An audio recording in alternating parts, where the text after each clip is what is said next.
Hi, this is Nat, and this is the final part of my Gamergate coverage and discussion.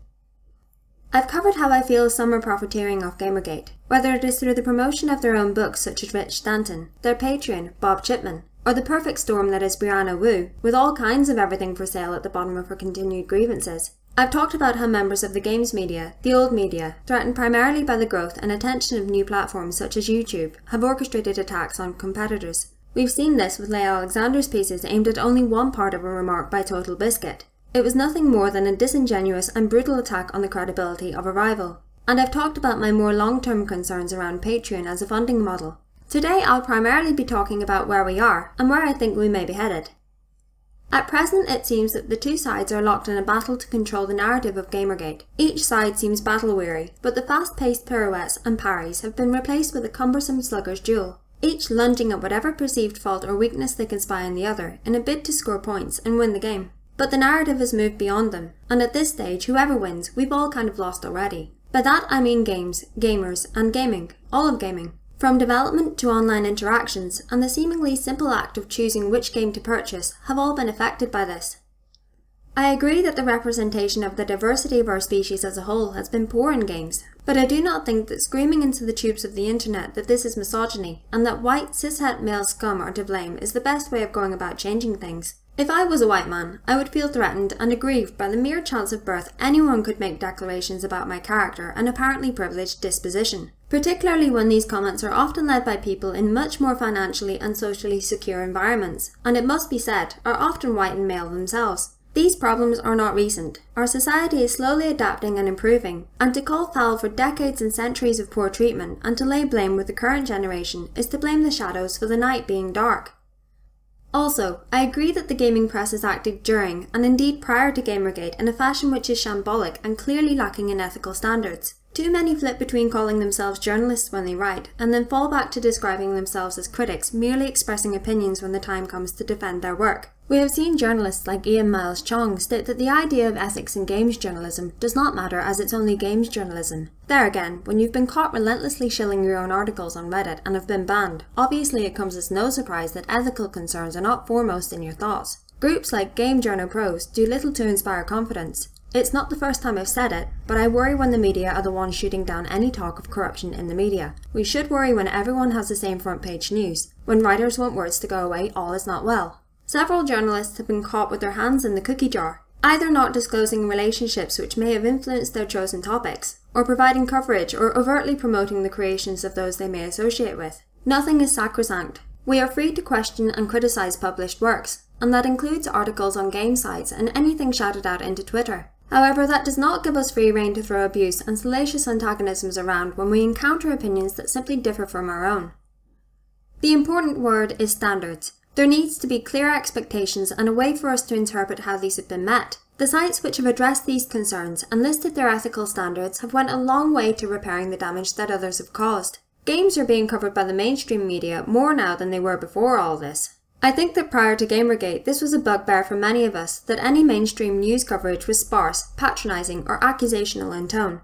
I am also under the impression that many from the games media resented this condescending attitude as reflective of their own worth. But now the light shines on games, and it flickers over the leathery scarred surface of a resentful and ugly beast. Gaming must look positively medieval to those outside the gaming world. A backwards land of bickering, infighting, threats and abuse, and that's just the people playing games. These games filled with rampant sickening violence, and the constant sexualization of anything that isn't a man. It's depressing, and it's reminiscent of how I thought games used to be viewed.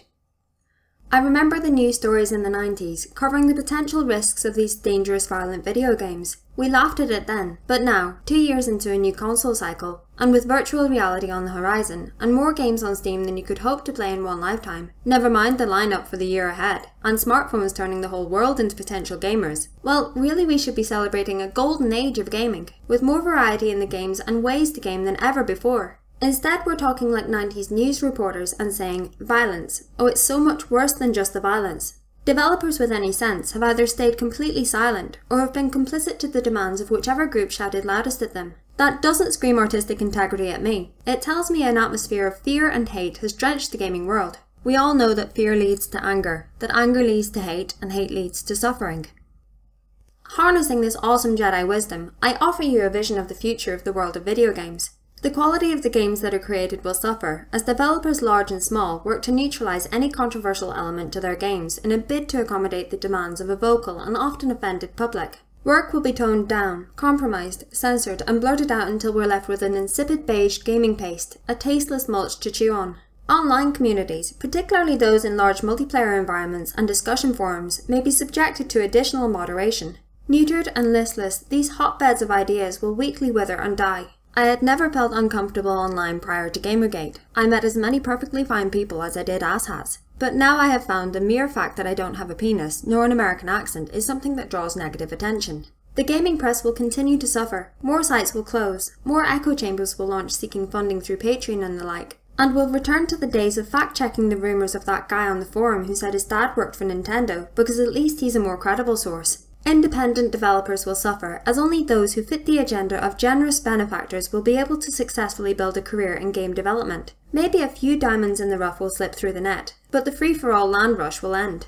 This is the beautiful world of gaming I offer you, unless people from both sides climb off their high horses and reach across the divide. Developers large and small should make the games they want to, tell stories and have them critiqued, not have the content policed. We should be able to debate and discuss with each other online. It's the best place I can think of to have an argument. And the gaming press should continue to function, but it really needs to address issues with its funding, disclosure, and openly lay out any agenda it has.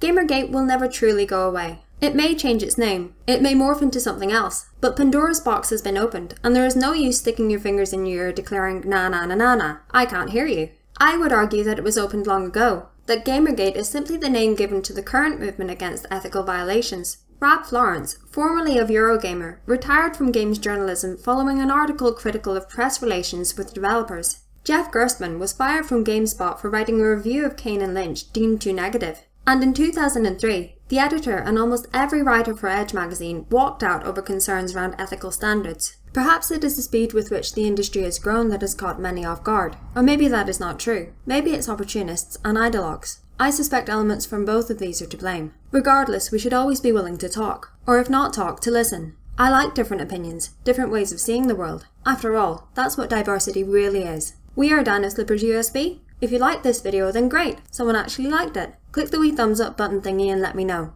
And if you want to talk or scold me for having the audacity to be wrong on the internet, then put it in the comments below. And if you really weren't too offended by anything I said, then click subscribe and allow me to unethically shill my other videos.